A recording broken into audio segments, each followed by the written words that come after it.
Halo Perkenalkan, saya Regen Rafael Alfiandi. Saya calon guru penggerak Angkatan 9 dari Kabupaten Simalungun. Lebih tepatnya, saya berasal dari SMA Negeri 1 Bosar Maligas, Sumatera Utara. Pada kesempatan kali ini, saya akan menyampaikan pembelajaran dari penerapan konsep inti dari modul 1.4 calon guru penggerak, yaitu modul budaya positif, serta pemahaman saya mengenai konsep-konsep inti dalam modul budaya positif tersebut. Di sini saya berbagi dengan teman-teman saya dari guru SMA Negeri 1 Bosar Maligas. Ada sebuah kutipan yang saya ambil dari Ki Hajar Dewantara, yaitu anak-anak hidup dan tumbuh sesuai kodratnya sendiri. Pendidik hanya dapat merawat dan menuntun tumbuh kodratnya itu. Selamat menonton video aksi nyata saya.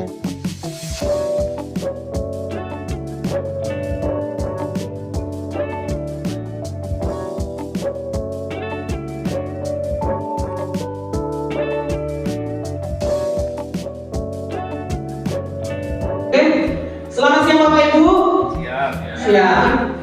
Pada kesempatan kali ini saya Regen Rafael, saya seorang calon guru penggerak Angkatan 9. Di sini saya mencoba untuk memaparkan aksi nyata saya pada modul 1.4 tentang budaya positif. Mungkin ini udah pernah kita dengar dari Pak Antoni, tapi kita lebih ke sini demonstrasi ya Bapak Ibu nanti ya. Kita mencoba untuk membuat peraturan dan keyakinan kelas di sini. Mencoba kita membedakan mana peraturan dan mana keyakinan kelas di sini. Oke? Oke. Untuk kita semuanya ya kan, bolehlah sambil mengerjakan itu, bolehlah sambil apa. Tapi lebih baik ya Bapak Ibu, ya kan, boleh kita tenangkan hati dan pikiran kita, berdamai sejenak, agar situasi dalam diri kita hadir semua dalam aksi nyata yang 1.4 ini. Oke.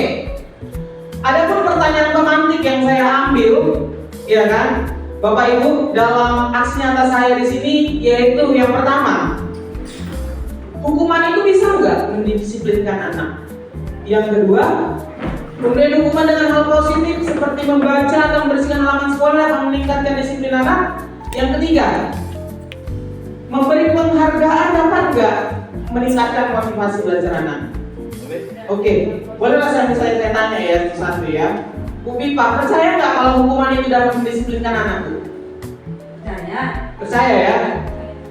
Ibu Mei juga percaya ya? Oke. Juga yang kedua pasti percaya sih, dengan memberikan hukuman yang positif pasti meningkatkan disiplin anak, ya kan? Yang ketiga juga pasti saya percaya juga kalau memberikan hadiah atau penghargaan pasti bisa meningkatkan motivasi belajar siswa, gitu. Ya. Tapi ada Bapak Ibu, ya kan? Memberikan hukuman itu pasti memberikan efek dalam diri, dalam jiwa seorang peserta didik kita.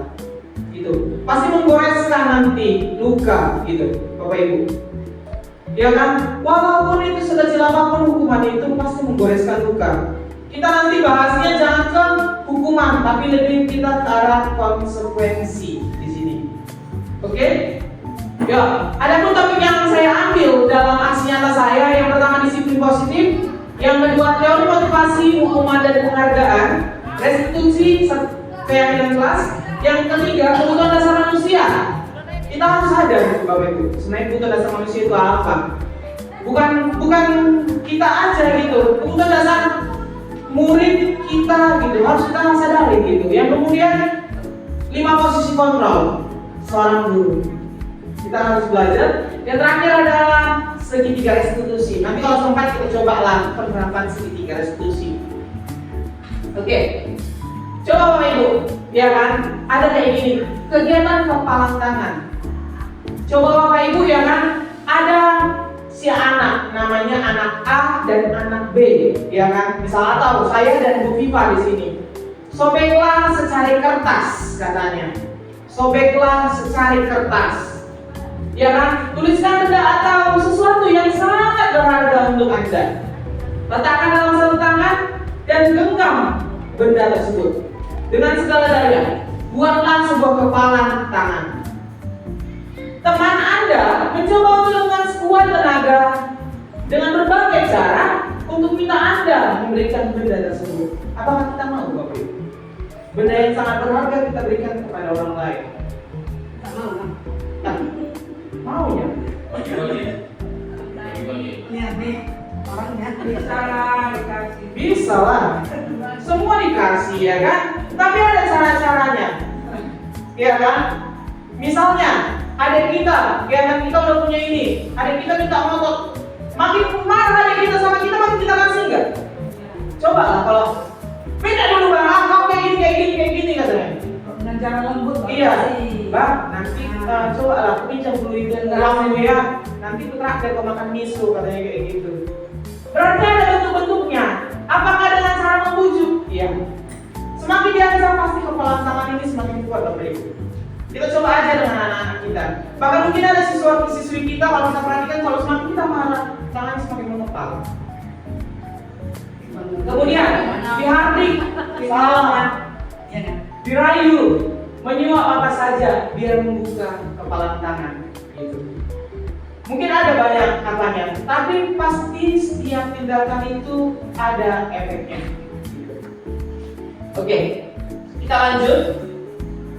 Tapi anak kita main makin. Kenapa itu? Kita merayu makin tambah dirayu kita. Itu sebenarnya adalah salah satu kebutuhan manusia. Nanti kita pelajari itu di sini ya. Ya kan? Iya, Siswa kita kan? sebenarnya itu kebutuhan manusia, yaitu membutuhkan kasih sayang. Setiap manusia membutuhkan yang namanya kasih sayang. Nanti kita pelajari dalam sini. Ya kan? Oke, perubahan paradigma atau daya kontrol, ilusi guru mengontrol murid, ilusi bahwa kritik membuat seorang merasa bersalah dan menguatkan karakter.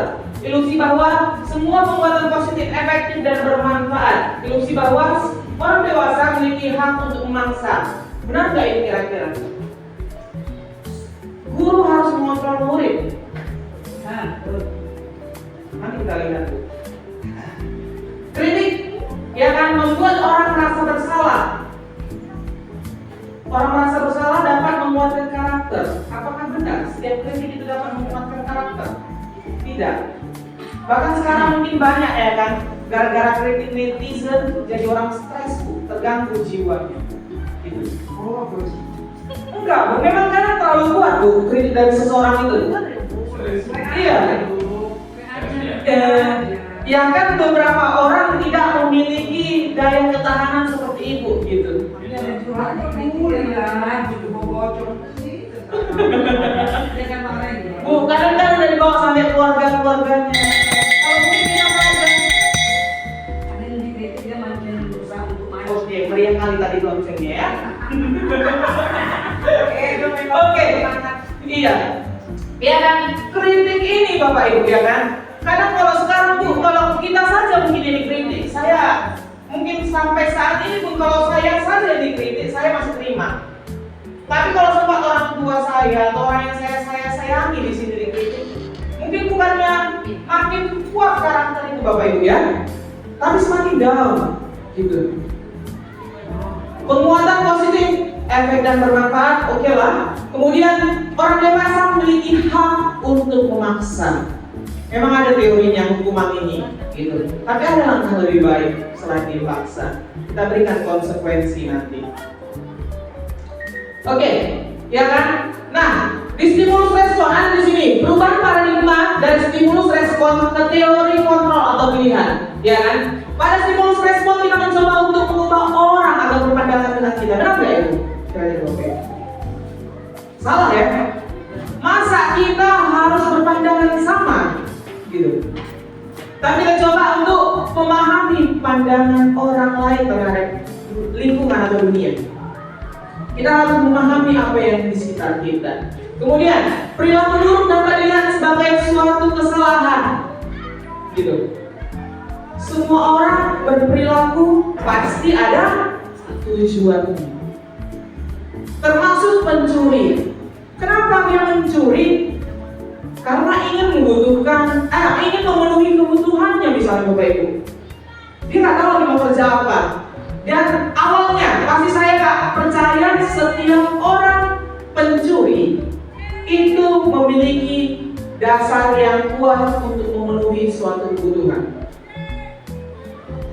Tapi karena lama kelamaan, ya kan, akhirnya dari kebutuhan itu lahir menjadi suatu namanya kebiasaan yang tumbuh. Oke. Iya. Kemudian ada, saya bisa mengontrol orang lain, saya mengontrol semua peserta didik kita di sini. Tidak, Bu. Tidak semua peserta didik kita bisa kita kontrol di sini dengan baik, gitu.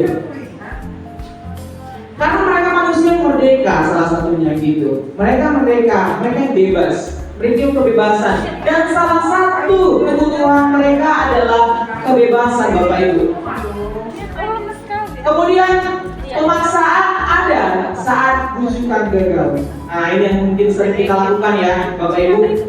Saat ayo kumpul PR-nya, gak ada yang ngumpul, iya kan? Kita merasa gak ada yang ngumpul, naik tinggi, ayo kumpul PR-nya, iya kan? 3 orang yang ngumpul, karena kita butuh untuk koreksi nilai mereka dan dapat nilai evaluasi mereka. Keluarlah kata-kata kayak gini, ya kan? Siapa yang gak ngumpul nanti kok suruh lari keliling lapangan, katanya. Gak pernah ya, Bu. Berarti Ibu udah mulai konsekuensi kelasnya sudah mulai mati ini. Jalan jongkok ya mungkin ya. Jadi, itulah konsekuensinya gitu. Nah, tapi sebenarnya itu bisa diapain, Bu, Bapak Ibu? Semua anak-anak kita punya kebutuhan yang berbeda. Jadi konsekuensinya bisa kolaborasi, Bapak Ibu di situ. Di sini kita juga, ya kan, Bapak Ibu, di sini kita harus berpikir kenapa kita pada rapor sempat kemarin di rapor itu peringkat nggak boleh. Gitu. Sebenarnya dalam suatu pengajaran di pendidikan, ya kan, sistem yang harus kita ambil adalah sistem win-win solution, menang sama menang. Gitu. Jangan ada menang dan yang kalah. Sebab kita ketika seorang anak, ya kan, merasa kalah, maka dia merasa jiwanya itu kenapa aku jadi kayak gini, semakin rendah hati, Bapak Ibu. Coba kita ganti dengan kata-kata yang lebih positif, Bapak Ibu di sini. Oke, di sini mungkin nanti bisa saya kemukakan oleh Bapak Dr. William Glass, ya kan? Yang berisi yang pertama, Anda tidak bisa mengontrol orang lain, hanya diri Anda yang bisa Anda kontrol sepenuhnya. Kemudian yang kedua, semua perilaku pasti memiliki tujuan. Yang ketiga, model berpikir menang-menang, kolaborasi dan konsensus menciptakan pilihan baru. Yang keempat, kebutuhan kita berbeda, gitu. Kebutuhan kita berbeda sehingga kita berusaha memahami pandangan orang lain terhadap dunia, sehingga orang memiliki gambaran yang berbeda. Oke, kita masuk ke makna disiplin. Kalau disiplin itu menurut Bu Risma apa, Bu? Taat. Taat. Konsekuen. Ya kan, habis itu apa lagi? Patuh, boleh. Itulah ya. Sebenarnya disiplin itu ada suatu proses pembelajaran, bukan harus membuat seseorang menjadi patuh, Bapak Ibu. Nah, di sini berasal dari kata Latin disiplinlah yang artinya belajar. Makna arti kata ini berkonotasi dengan disiplin diri dari murid-murid Sokrates dan Plato. Disiplin diri membuat orang mampu menggali potensinya, bukan hanya patuh. Coba tengokkan itu terekamnya. Ya, terekam. Bukan hanya patuh. Dalam budaya kita, budaya disiplin telah berubah, Bapak Ibu, menjadi sesuatu yang dilakukan seseorang pada orang lain untuk mendapatkan kepatuhan. Kecenderungan umum adalah menghubungkan antara disiplin dengan ketidaknyamanan, bukan dengan apa yang kita hargai mencapai suatu hidup yang mulia. Di sini, bolehlah kita tonton secara bersama-sama sambil kita mengerjakan tugas-tugas kita, Bapak Ibu, yang banyak itu, ya kan? Bolehlah sekalian ice breaking kita, Bapak Ibu. Penyanyinya Novia Kapni ini.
Iya kan?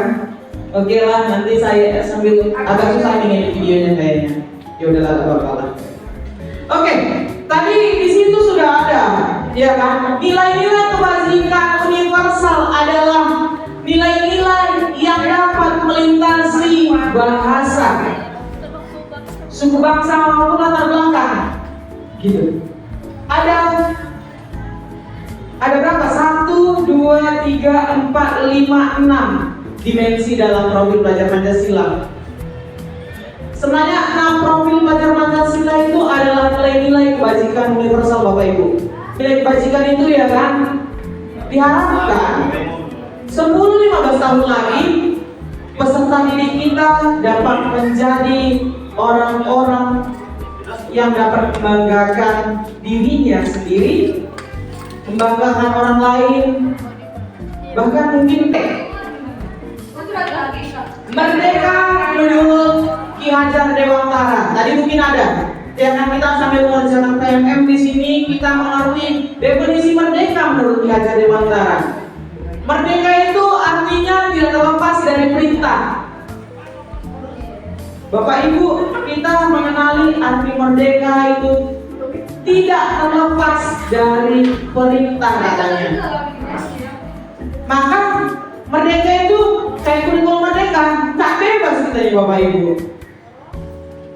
Bukannya merdeka udahlah bebas gitu. Kita bebas mengusahakan pendidikan dan pengajaran kita menuju arah yang lebih baiknya sebenarnya. Bukan kita bebas tugasnya. Murid juga kayak gitu, bebas tugasnya. Malah saya tekanannya semakin luar biasa. Dengan adanya kurikulum merdeka, iya kan, Bapak Ibu, dengan adanya kurikulum merdeka, kita malah harus dituntut lebih biar bisa mampu mengembangkan namanya tugas-tugas mereka, sehingga mereka lebih diterima sebagai manusia di tengah-tengah masyarakat. Akan tapi juga jangan buat, setuju nggak kalau Ibu Bu Eva dulu butannya ya, boleh Bu Eva ya? Oke, tes dulu, ya kan? Setuju nggak kalau Bu Eva itu apa? Penghargaan itu bisa menjadi hukuman, bisa menjadi suatu hukuman. Bisa? Kayak mana maksudnya? Kayak gitulah ya. Oke. Bisa Bu. Penghargaan jadi suatu hukuman. Maksudnya gimana Bu? Saya marah dan belajar kan, dapat nilai, dapat nilai jelek dan misalnya kan, kasih tepukan begini. Jadi waktu belajar tuh enaknya, ini memang sudah bagus, nah tapi sudah lagi. Oh. Tapi itu kayaknya itu sindiran Bu. Penghargaan ini betul-betul penghargaan. Ya dia anak yang pandai diberi penghargaan. Apakah itu jadi hukuman? Enggak kalau itu. Kalau itu enggak. Dan itu terjadi pada diri saya. Saya dari SMA jujur, saya juara umum, ya kan. Jadi penghargaan ini kenapa? Saya nggak pernah disuruh dulu Bapak Ibu, ya kan. Remedial jarang lah, ya kan. Jadi kawan-kawan saya yang biasa-biasa aja, mereka remedial, mengerjakan tugas yang lebih berat dari saya, ya kan. Sedangkan saya nggak pernah mengerjakan itu. Ketika terjadi, ya kan, mereka sudah biasa berbeban berat lah istilahnya, ya kan. Makanya mereka kan masuk teknik, masuk apa?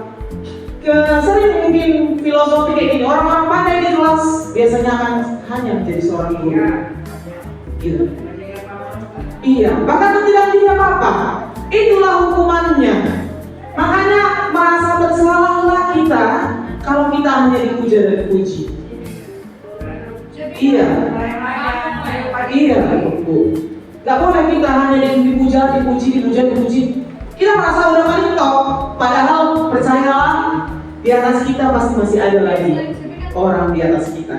Ada namanya satu tuh yang bencana sekolah. Iya. Dari beberapa tahun kerja. Sekarang nggak jadi apa-apa. Sekarang jadi orang tua. Nah, benar itu. Di Inggris salah satu kisahnya anak 13 tahun Bapak Ibu sudah jadi sarjana, contoh dari Bapak Ibu ini kan. Pasti orang tuanya bangga nggak? Bangga. Ya kan? Lingkungan sekitarnya bangga nggak? Bangga. Tapi sebenarnya apa yang sudah ditimbulkan anak ini sehingga dia dari pembelajarannya itu gitu? Akhirnya dia tidak dapat diterima di masyarakat, merasa dirinya paling hebat. Makanya bilang sini, pengaruh jangka pendek dan jangka panjangnya. Malah saya rasa ya kan, teman-teman saya dulu yang sering remedial, ya kan, remedialnya makan dari prakarya itu sama kami remedialnya disuruh bikin prakarya mahal-mahal. Iya, yang kena hukum itu kerja di Inalum, udah double digit Bapak Ibu. Ya kan, awal harus bersyukur. Ya kan? Kemudian kenapa Bu? Iya, karena kita nggak pernah bertanya, tantangannya sedikit, orang itu udah banyak. Ya kan? Ditumpuk dari sana, ditumpuk dari sini. Jadi kuat mentalnya.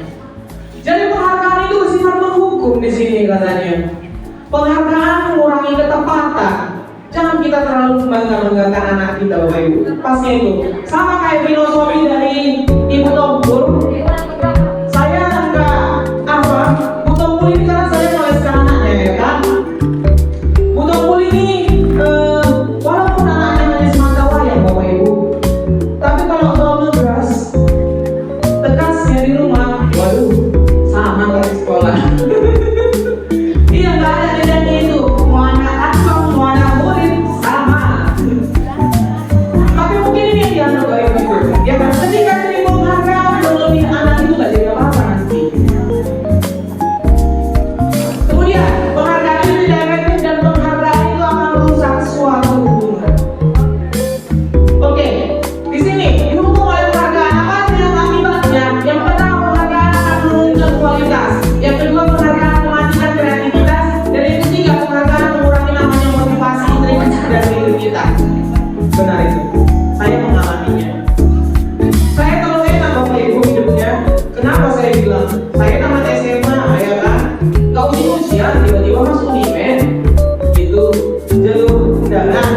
kurang enak apa lagi. Jadi kayaknya udah terlalu panjang hidupnya, ya kan? Makanya butuh yang kita tantangan. Semakin banyak tantangan yang kita hadapi, semakin nanti kita menjalani kehidupan itu sebagai manusia. Oke, bentuk program kebajikan atau apresiasi bisa dilakukan secara khusus pribadi, diberikan pengakuan terhadap ke semua murid secara bergantian, beri pengakuan secara konsisten dan berfokus pada proses. Bapak Ibu, mungkin kita yang melihat, kalau saya melihat ya kan, nilai KKM anak-anak saya ya kan kemarin berhubungan dengan proses. Ada kalanya mereka itu dapat nilai di atas rata-rata, berarti saya berhasil sebagai seorang guru. Tapi kalau kita, Bapak Ibu, ya kan, nilai dari seluruh siswa kita di bawah KKM semuanya, apakah kita tidak ekspresi sebagai seorang guru? Gak semua murid-murid kita itu apa? Bisa ngomong. Kalaupun mereka gak bisa pada bidang kita, pasti bidang lain-lain bisa. Jangan sampai kita merusak jiwa mereka, karena jiwa itu ketika sudah rusak, ketika sudah rapuh Bapak Ibu, susah untuk dipulihkan. Nah, tapi ya kan, bisa kita ganti ya sedikit ya kan. Kata-kata penghargaan, wah hebat kamu, wah keren gitu. Bisa digantikan. Ini kata-kata ini termasuk salah satu apa sih pujian, tapi nggak langsung dalam kali. Hebat itu kayak udah luar biasa banget Bapak Ibu. Coba diganti kemarin dengan kata-kata ini. Kemarin saya perhatikan rasa empati itu besar sekali pada saat nolong murid baru di kelas kita. Itu kan kalau murid mereka bisa, tapi mungkin ada beberapa murid ya kan, wah ibu itu peduli sama aku. Kemudian saya menghargai kepedulianmu, gitu. Saya menghargai, jangan langsung, wah kamu keren luar biasa loh yang apa kamu lakukan, gitu. Dan terima kasih. Jangan sungkan juga untuk minta maaf sama murid-murid kita Bapak Ibu. Oke, ini mungkin kemarin sudah diapain ya? Kalau mencatat 100 kali itu hukuman atau konsekuensi? Mencatat 100 kali itu hukuman lah ya, kemarin udah dibahas. Lari keliling lapangan karena tidak hadir sekolah, hukuman. Kemudian murid minta untuk push up karena tidak menggunakan masker, hukuman, gak ada hubungannya sama sekali. Kemudian menggantikan kertas tugas teman yang telah coret-coret, konsekuensi. Kita buat mereka mau melakukan, iya, sama-sama win-win solution gitu. Kayak gini lah, gak mau masker disuruh lari, iya kan? Walaupun sampai sekarang kan mau saya kan kayak gitu juga hilang, iya kan? Gak pakai masker, iya gak ada konsekuensi mereka Bapak Ibu. Kemudian membersihkan tumpahan air di meja tulis karena tersenggol pada saat pelajaran, ya konsekuensi mereka. Iya. Kemudian murid disuruh untuk tidak menggunakan sepatu sampai di sekolah karena tidak menggunakan sepatu hitam. Ini bolehlah kita ambil hukuman, tapi lebih baik nanti jika memang ada juga yang kesalahannya. Jika kita bakal sering membiasakan ini, ya kan, itu akan terjadi berulang-ulang. Mungkin pertama kali, kedua kali, itulah ada gunanya nanti segitiga restitusi kita pelajari. Di situ nanti kita nanya, apa konsekuensimu atas perbuatan ini? Jadi kita tak hanya dari kita yang menghukum gitu. Kemudian lari ke lapangan basket 2 kali karena terlambat 10 menit pelajaran PJOK ini enggak, ini konsekuensi karena berhubungan. Pelajaran PJOK dan berlari itu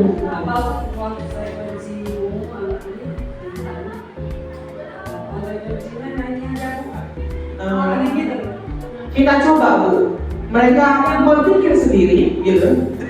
Kita coba untuk mencari cara lain. Bilang, bernyanyi aja katanya ya kan, gak ada ini hubungannya sama pelajaran ibu gitu. Bilang, harus yang lebih baik lah konsekuensimu, jangan menyanyi gitu. Harus yang lebih baik dan tidak berupa hukuman. Oke, nah inilah dia tadi, ya kan kita jawab sama-sama. Perbedaan hukuman dan konsekuensi mungkin ini disampaikan sama si Pak Antoni dan Bu Riri kemarin. Hukuman selalu menyakitkan, sesuatu yang menyakitkan. Konsekuensi sesuatu yang harus terjadi. Gitu. Sakit nggak kita Bu jumpa di situ sama Pak Kepala Sekolah ya kan? Kita nggak pakai, misalnya ada peraturan. Kita harus pakai putih hitam, gitu. Tapi pada saat itu kita nggak pakai baju putih hitam, langsung dipulangkan sama misalnya pimpinan kita Pak Kepala Sekolah gitu. Pulang lagi boleh? Kecil nggak langsung hati kita, masih kecil. Wah cuma ininya. Dan kebetulan memang 2 hari yang lalu baru cuci bajunya belum kering gitu. Langsung menyakitkan dia Bapak Ibu. Kemudian hukuman juga membuat seorang anak sakit fisik maupun hati. Konsekuensi nggak bakal percaya karena itu udah kita sepakati bersama-sama Bapak Ibu. Konsekuensi itu hukuman membuat anak benci kedisiplinan, menghargai kedisiplinan pada konsekuensi. Hukuman biasanya berupa paksaan, sedangkan konsekuensi berupa stimulus tanggapan. Mendorong anak menyakiti diri sendiri, itulah hukuman. Konsekuensi mendorong anak agar mudah menyesuaikan diri. Mungkin bisa kita baca, nanti saya bagikan lah modulnya ini. Iya boleh nanti. Iya boleh.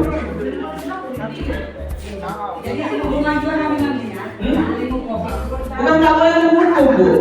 Makanya nanti kita belajar segitiga restitusi. Bukan tidak boleh menghukum kita Ibu. Kata-kata menghukum memang nggak boleh. Tapi kita belajar dengan kata konsekuensi, gitu.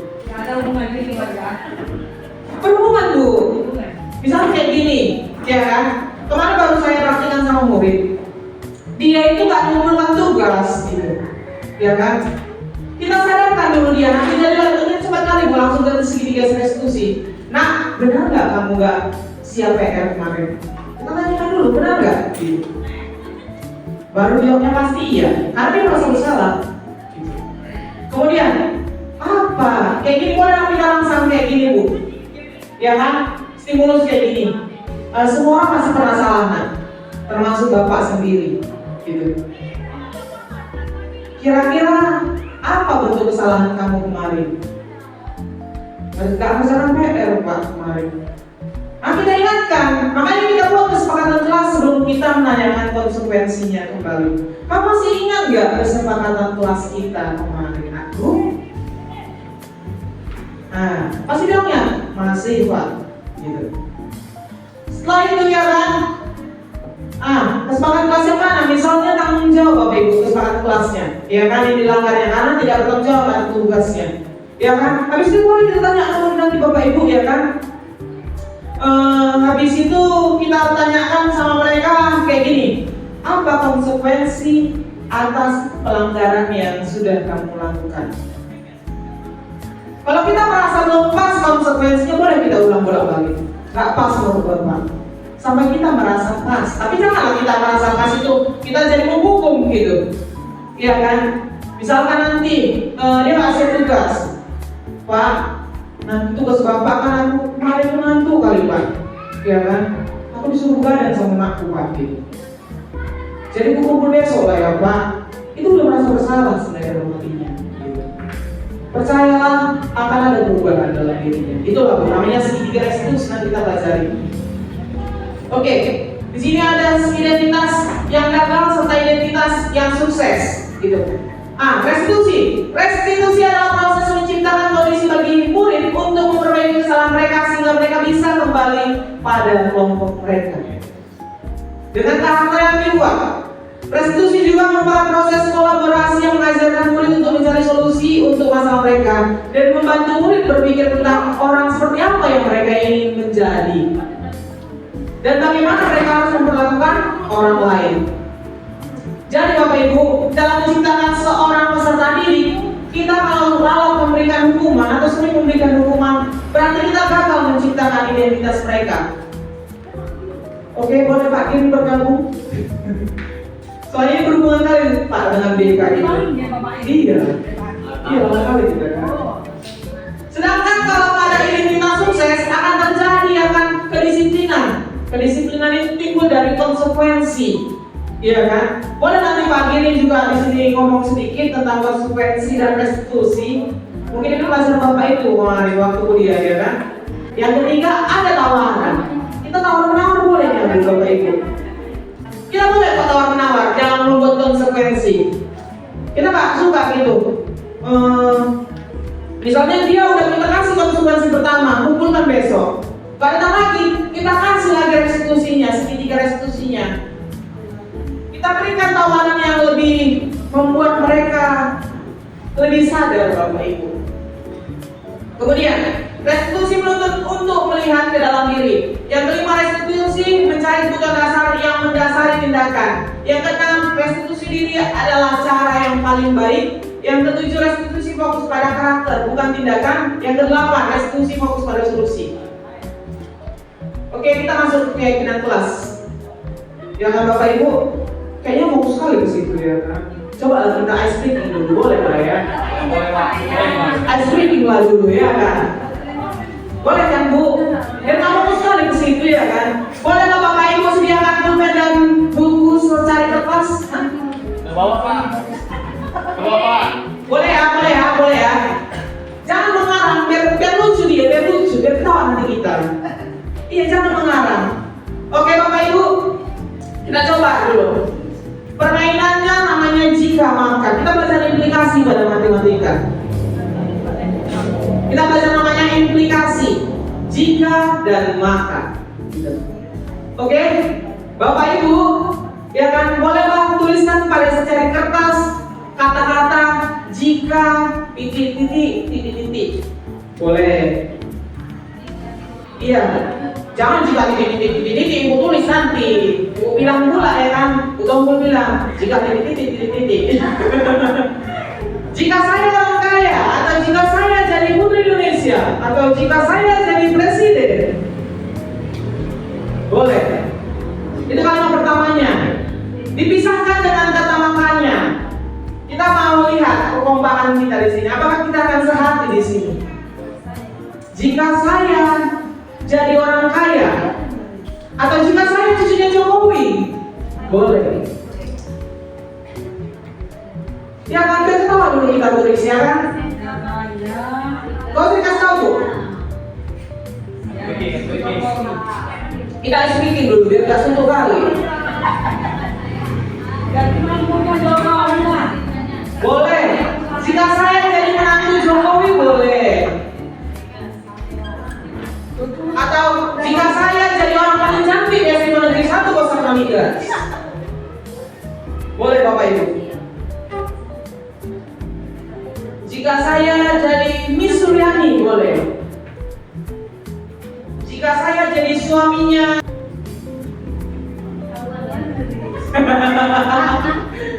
aduh, Pak nama dia ada yang sebutnya.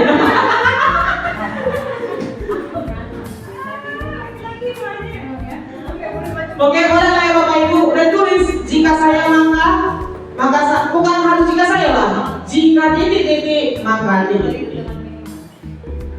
Jika saya pergi ke Indomaret boleh. Oke Bapak Ibu, boleh kita mainkan? Boleh lah kita mainkan ya? Belum.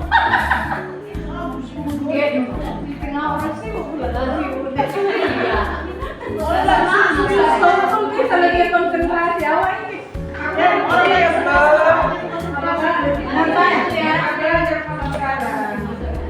Itu tangan-tangannya.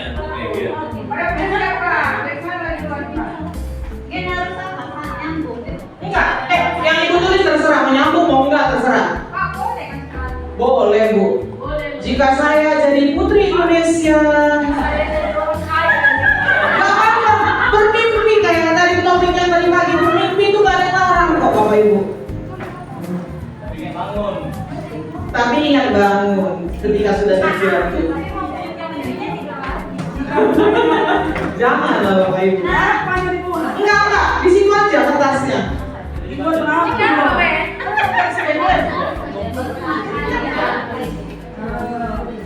Oke Bapak Ibu udah bisa lah ya saya.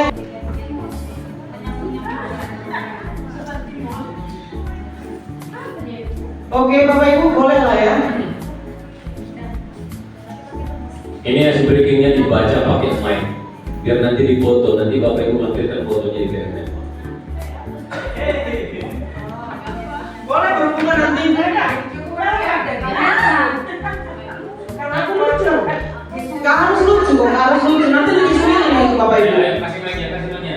Oke? Siapa duluan? Duluan lah. Jika Pak Giring hanya singkatnya aja ya, biar lucu ya. Jangan nanti disambung sampai mangkuk. Gak lucu pasti. Percaya. Jika Pak Giring, maka berhafifah.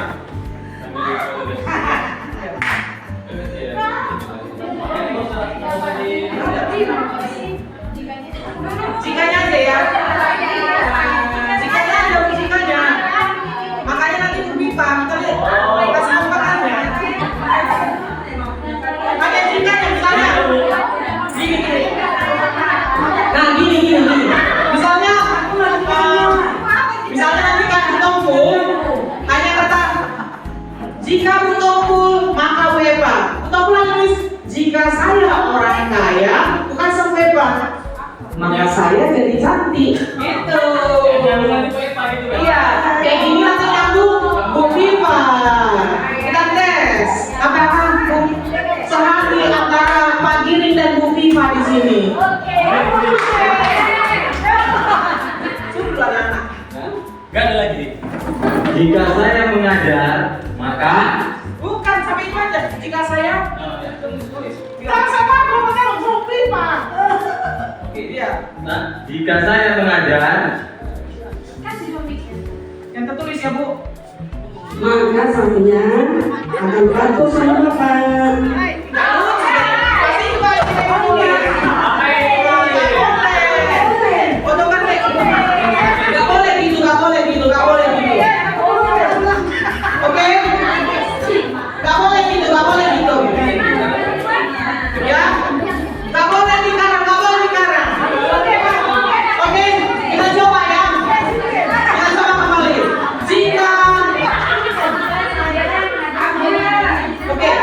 Jika Butompul maka Wepa. Jika saya langsing, Ayo jangan dikarang. Itu aja sebutkan. maka saya tidak akan ketemu. Betul itu tulis.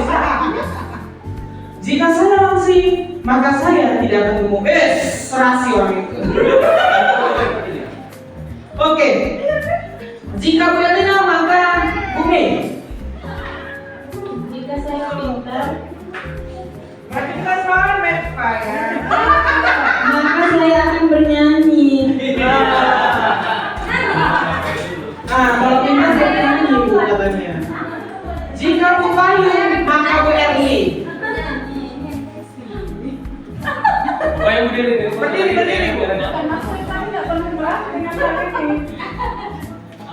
Bebas. Dia udah siapkan kok. Jika saya maka Jokowi. Jika saya presiden, Jika saya menang Jokowi, Saya tidak menjadi seorang guru, Formal kali kami tulis ya Bu. maka saya terkenal. Jika Bu Payung nggak jadi seorang guru, maka dia akan terkenal katanya. Oke, Pak Antoni kemudian Bu Risna. siapa? Bu Risna, jangan dikarang ya. Biar kecil. Pegang dulu tulisannya, Oke, tulisannya. ya. Jika saya Pak Marlin Sitorus, Maka saya menjadi pelawak. Gitu ya. Padahal nggak bisa berlawak. Oke, siapa lagi? Jika Udahlah. Jika Bu Nowe maka Bu Ningsi. Tulis Bu Ningsi di situ makanya. Jika saya cantik, Jangan marah. Yang ditulis yang tulis. maka saya akan menjadi Sri Daman. Kayak curahan hati seorang istri. Curahan hati seorang istri ini kayaknya. Oke, cocok. Terima kasih dan beri tepuk tangan untuk diri kita masing-masing. Iya, cocok. Gue yang sombet ya. Oh, masih mau ya? jadi istri idaman? Jadi cerita lagi lah. Oke. Upload balik lagi. Upload balik lagi. Oke lah, oke. Terakhir kita bahas itu. Kata negatif, maka jiwa kita akan terganggu sedikit gitu. Maka kita coba buat keyakinan kelas Bapak Ibu. Nanti setelah pelatihan ini, coba Bapak Ibu cari tentang keyakinan kelas. Gitu. Cari tentang keyakinan kelas, boleh Bapak Ibu buat di sebuah kelas. Dengan adanya keyakinan kelas kita bisa menerapkan namanya segitiga restitusi. Jadi kita saling mengingatkan antara murid dan guru. Misalnya kayak gini, kesepakatan atau keyakinan kelasnya yang pertama, kami guru dan murid saling menyayangi. Bahaya pakai. Kan positif Pak. Oh positif ya. Iya. Jangan terlalu menyayangi lah. Betul. Nanti Miss Suryani juga cemburu.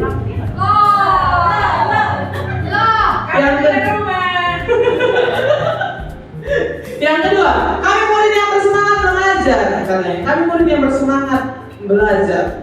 Boleh kata-kata pendek pun, asalkan isinya positif. Boleh kita buatlah. Termasuk itu salah satu PPM itu isinya. Ini salah satu kerjaan PPM saya tadi, baru saya kerjain aksi nyata. Boleh dibuat kayak gini namanya, keyakinan kelas. Nah, kesepakatan kelas.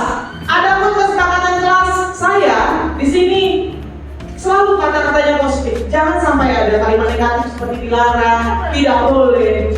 Seperti kayak gini, ya kan? Selalu menjaga fasilitas kelas, positif. Kemudian yang kedua, menjaga kerukunan kelas. Selalu datang tepat waktu. Kami senantiasa menghormati guru dan menghargai sesama teman. Jadi Pak Din, Iya, Pak. yang diungkapkan itu kan sebenarnya apakah itu mau target atau memang hanya kata-kata kalau itu yang dibuatkan di kelas itu realnya kan nggak seperti itu. Kita ingatkan mereka Pak, nanti ada namanya segitiga restitusi. Kita ini kan mencakupnya semua Pak, gitu. Dari segitiga restitusi nanti lahir namanya konsekuensi. Ketika mereka melanggar ini, kita ingatkan kan kita udah buat kesepakatan Nah, kelas. itu kan proses ya. Iya, Proses, ya. ini proses. Apa yang salah? Saya nggak memberikan tugas juga. Kenapa main TikTok sampai malam? Gitu. Kita bisa konsekuensi. Apa konsekuensimu? Nyanyi. Bisa kita bilang nggak boleh nyanyi karena nyanyi itu nggak masuk dalam pelajaran Bapak. Nggak cocok itu konsekuensinya. Kita coba yang lain gitu. Oke, kegiatan tabel T itu kayaknya lebih ke belakang aja, ya kan? Misalnya peraturannya kayak gini, Bapak Ibu, selalu kembalikan buku ke tempatnya. Harus kembalikan buku ke tempatnya. Kita sempitkan aja, tapi luas dia. Tanggung jawab. Kita jadi luaskan dia, jadi umumkan. Bertanggung jawab dalam segala apa yang dilakukan. Kemudian dilarang mengganggu orang lain. Kata-kata ini ada negatifnya, dilarang. Jadi kita apain? Menghormati orang lain. Hadir 15 menit sebelum pembelajaran, komitmen. Gitu, dibuat kayak gitu, lebih kayak gitu. Boleh, tidak ini dijadikan menjadi hiasan kelas, boleh Bapak Ibu. Ini salah satu aksi nyata PMM dalam kurikulum Merdeka, boleh diterapkan. Oke, gunakan masker, kesehatan gitu, dan keselamatan. Kemudian, jangan berlari di kelas. Sama kesehatan dan keselamatan. Bergantian ada giliran menghormati orang lain.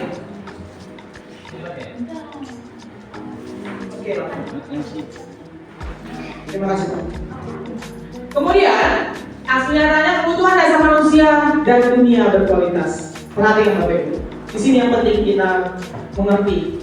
Kebutuhan dasar manusia yang pertama adalah bertahan hidup. Seperti saya bilang tadi, ya kan? Pencuri itu pasti awalnya adalah kebutuhan untuk memenuhi kebutuhannya. Tapi karena kebutuhan itu jadi kebiasaan, maka itu menjadi sesuatu yang negatif. Apakah di sini ada yang sampai dia orang miskin gitu ya kan? Susah. Tapi karena susahnya itu jadi maling ayam dia. Tapi selama ini baik gitu. Apakah langsung kita vonis di jalan? Tidak. Karena kebutuhannya itu Bapak Ibu. Tapi ketika kebutuhan itu lolos terus, kejahatan jadi kebiasaan buruk gitu. Itu namanya jadi tindakan hukum. Kemudian murid-murid kita juga ada kebutuhan yang kedua, yaitu kesenangan. Maka Bapak Ibu bolehlah dicoba-coba kayak ice breaking tadi. Di sini udah mulai banyak guru-guru yang mencoba ice breaking ketika sama kayak Bu Noven, Pak Robert, Pak Antoni. Ya kan udah mulai di sini ice breaking Bu Herlina. Mereka butuh kesenangan. Karena pada dasarnya hak anak itu adalah hak untuk bermain, bentuk material. Boleh juga dalam bentuk yang lain-lain. Boleh juga yang kemudian butuh penguasaan. Penguasaan ini artinya butuh kayak mana ya? Kayak gini, diterima gitu, posisinya ada, diapresiasi. Mereka butuh apresiasi Bapak Ibu. Makanya kalau kita terlalu berpikir negatif sama mereka ya kan, kau gak benar, kau katanya kan, saya gak katanya, jangan terus-terusan. Boleh sekali-sekali, saya gak melarang. Kok setelah saya belajar tentang guru gerak, saya lebih mengerti hukuman itu boleh, tapi dalam bentuk konsekuensi dan jangan terlalu negatif. Penguasaan, mereka butuh. Aku dipuji Bapak itu tadi. Hanya ada pakaian rapi, pasti rapi dia. Aku percaya gitu, pasti rapi terus-terusan dia. Tapi aku marahin dia sama Bapak itu, ngapain? Dia tidak peduli sama aku gitu ya kan.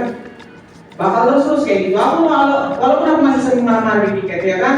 Kemudian terakhir manusia butuh namanya kebebasan. Kita semua di sini butuh kebebasan berekspresi. Sama kayak konsep mereka belajar. 5 posisi kontrol guru. 5 posisi kontrol guru. Ini bertahap Bapak Ibu. Dari penghukum, pembuat rasa bersalah, teman, pemantau, yang terakhir adalah manajer. Ya kan? Mungkin kita sering di sini lah, penghukum dan pembuat rasa bersalah. Penghukum jauh usah dibahas lagi, itu sangat negatif.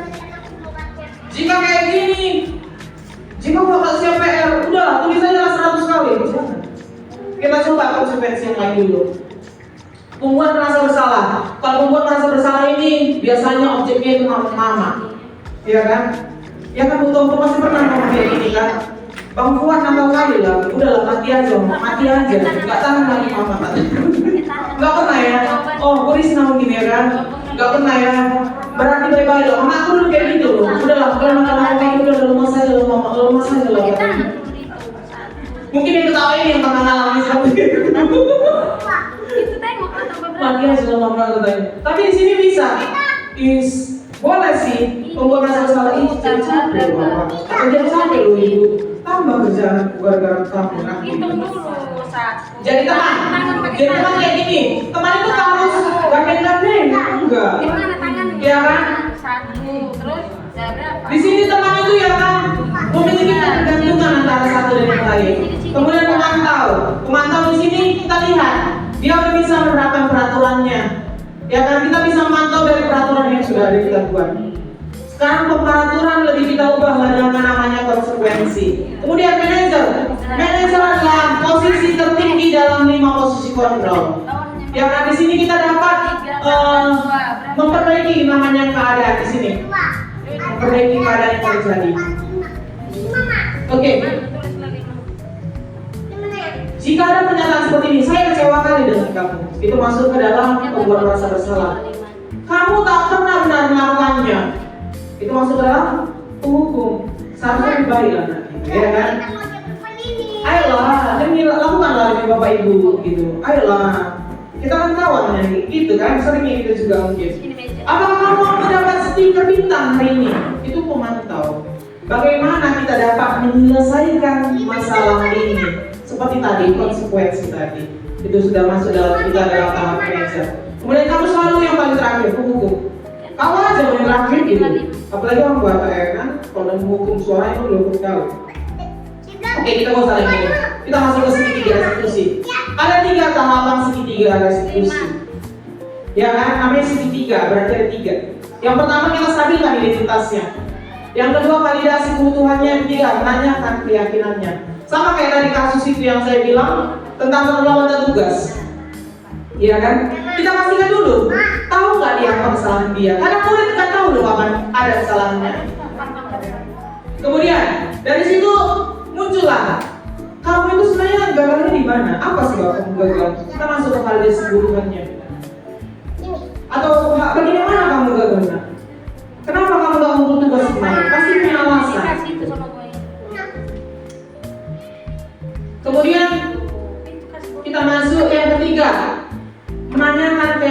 mereka, menanyakan keyakinan mereka, kira-kira ada nggak solusi dari kamu? Kita coba lah yang 3 ini Bapak Ibu di kelas. Saya percaya ini juga dari pasien saya, dia sudah sering katanya, ya kan? Saya percaya pembelajaran akan semakin baik. Coba dulu, pastikan dulu. Jika mereka masih berulang lagi keyakinan kelasnya, misalnya, saya janji Pak, besok akan saya kumpul sama mereka kan? Ulangi lagi ke identitas awalnya dengan konsekuensi yang lebih berat. Boleh kok, itu bukan hukuman jadinya. Jatuhnya sebagai suatu konsekuensi. Oke. Di sini, menstabilkan identitas. Bolehlah dengan kata-kata berbuat salah itu adalah hal yang manusiawi. Bapak juga sering buat salah kok. Tidak ada manusia yang sempurna. Bapak itu juga sering buat salah. Pasti kita bisa menyelesaikan permasalahan ini. Ya kan? Kita stabilkan dulu emosi dia. Cobalah. Ini walaupun ini teori Bapak Ibu yang saya sebutkan, tapi boleh dicoba di kelas sekali-sekali. Ya, nggak ada salahnya kok ini. Salah itu manusiawi. Kalau kamu nyalakan dirimu sendiri terus menerus, apakah kamu bersikap baik? Kalian ini boleh kita gitu. Kemudian validasi hubungannya. Sebenarnya ini boleh kita tanya dengan kata-kata, kamu bisa nggak? Bisa saja melakukan hal yang lebih buruk, tapi kamu melakukan tidak melakukannya kan? Atau boleh dengan kata-kata, kamu pasti punya alasan mengapa melakukannya. Apa yang penting untuk kamu? Ataupun dengan kata-kata lagi, apakah kamu bisa melakukannya dengan baik esok? Oke. Kemudian menanyakan keyakinan, ya kan? Apa adalah yang kita percaya di kelas kita? Udah merendah itu Bapak Ibu. Makanya kita buatlah yang namanya tadi konsekuensi kesepakatan kelas. Biar semua kita mengingat gitu. Kelas yang ideal itu seperti apa sih? Kamu menjadi anak seperti apa? Bapak Ibu yang ikut program bergerak ini adalah salah satu tugas yang adalah modul tugas kalian modul 1. Setelah belajar 2 bulan harus disediakan salah satunya. Oke, mungkin itu saja yang bisa saya sampaikan. Jika ada Bapak dan Ibu yang mau bertanya, silakan. Oke, ini udah sibuk semuanya. Terima kasih atas waktu dan kesempatan. Edisi sayang gebuan guys.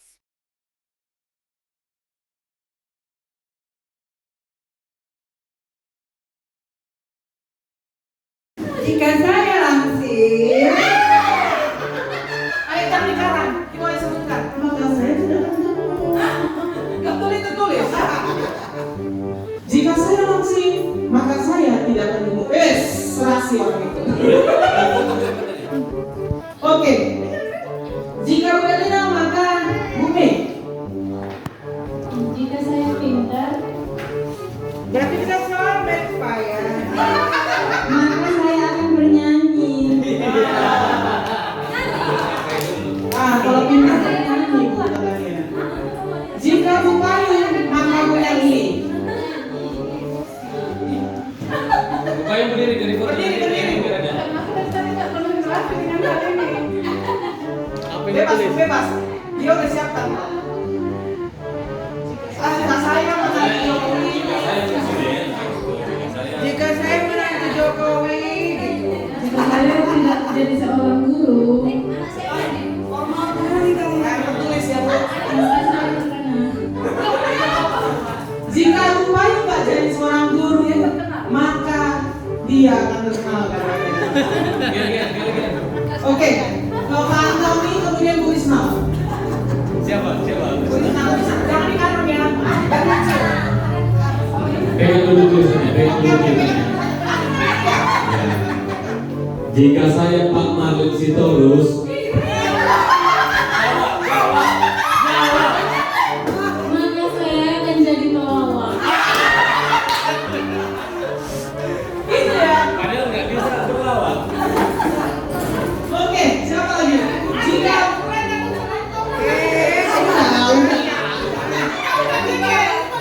Jika Bu Novel maka Bu Ningsi. Tulis Bu Ningsi di situ makanya. Jika saya cantik, Jangan marah. Yang ditulis yang maka tulis. saya akan menjadi Sri Daman. Jangan